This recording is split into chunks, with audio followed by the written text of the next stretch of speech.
아리랑과 부채춤이 정말 중국답고 좋았습니다. 최근 중국 댄스 오디션 프로그램에서 한 참가자가 중국 전통이라며 한복, 부채춤, 아리랑을 펼쳤습니다. 황당한 동북공정에 치가 떨리지만 심사위원들의 평가는 더욱더 황당하기만 했죠. 이에 참다 못한 미국 해군이 나서서 이것은 한국 전통입니다 라며 그들을 참교육했다는데요.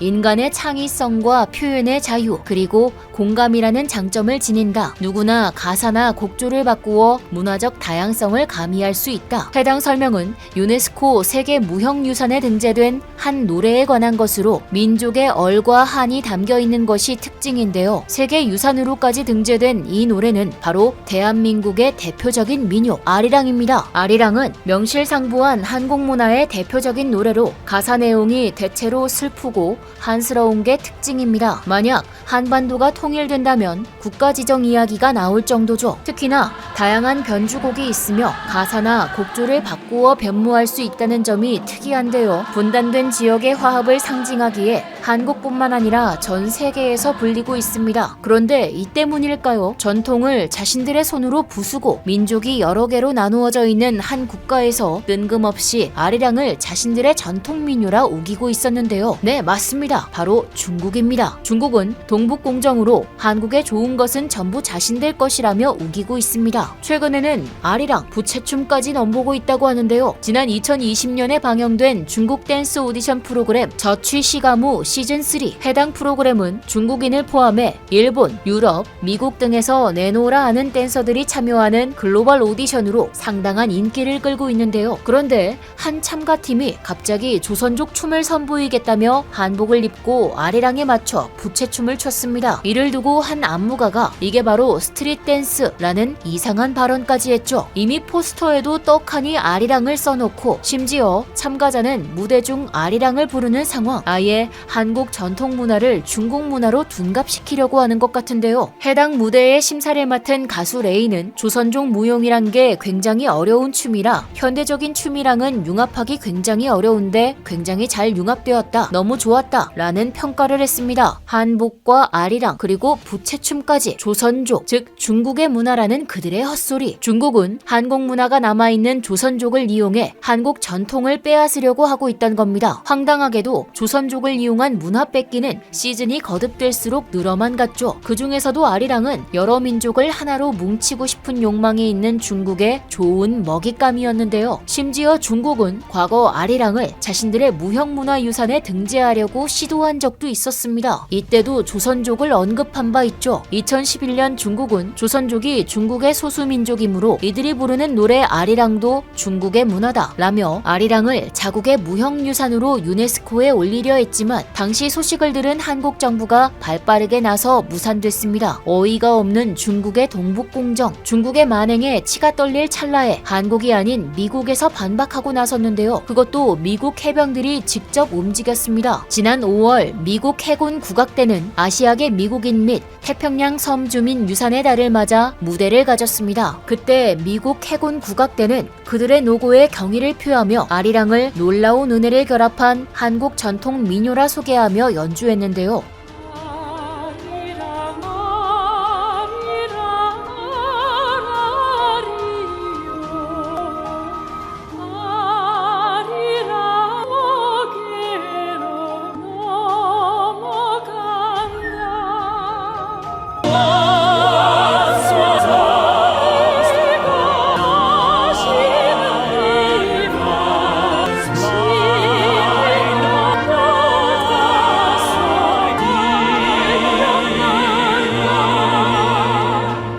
미국 해군 국악대의 완벽한 발음과 웅장한 연주는 아리랑 속에 담긴 애잔함과 그리움을 잘 표현했죠. 앞서 이들이 아리랑을 소개할 때 한국 전통 민요라고 설명한 것은 중국이 아리랑을 자신들의 문화라 우기는 억지를 완전히 반박하는 것으로 아리랑은 변함없는 한국의 전통 민요라 말해주고 있었습니다. 그러면서 아리랑 가사에 관한 설명까지 해주었죠. 아리랑 사랑은 미 해군뿐만 아니라 육군에서도 이어졌는데요. 미 육군 7사단의 공식 사단과는 놀랍게도 아리랑입니다. 1950년 한국전쟁 당시 인천 상륙작전에 함께한 미 7사단은 전쟁이 끝난 뒤 이승만 대통령의 부인 프란체스카 여사에게 자수로 아리랑 악보와 가사를 수놓은 페넌트를 선물 받았습니다. 이렇게 전달된 아리랑은 1956년부터 미 육군 제7사단의 사단가가 되었으며 1970년대 한국에서 철수한 이후 현재도 그 역사적인 전통을 이어 아리랑을 사단가로 사용 중이죠. 지난 2013년에는 한국전쟁 휴정협정 체결 60주년 기념식에서 미국 해병대 군악대가 아리랑을 불렀는데요. 이렇게 미국 군인들이 아리랑을 사랑하는 이유는 아리랑이 한국 전통 민요라는 것을 인정하는 동시에 아리랑이 주는 아름다움과 우수함 그 자체에 매료되었다고 볼 수 있습니다. 아리랑처럼 우리 민족과 세계인의 마음을 울리는 곡은 드물죠. 외국인들은 아리랑을 듣고 있다 보면 자신도 모르게 울컥해진다고 말합니다. 그리운 님을 사무치게 그리워하는 가사는 부를 때 자기도 모르게 울컥해지는 것이지요. 아리랑을 전 세계에 알리는 일에는 미군뿐만 아니라 우리나라 역시 노력하고 있었는데요. 지난 5월 독일에서 열린 청소년 합창대회 30년이 넘는 역사를 가지고 있기에 그 경쟁도 치열했습니다. 그런데 여기서 한국 민요 아리랑을 불러 1등을 차지한 팀이 있었는데요.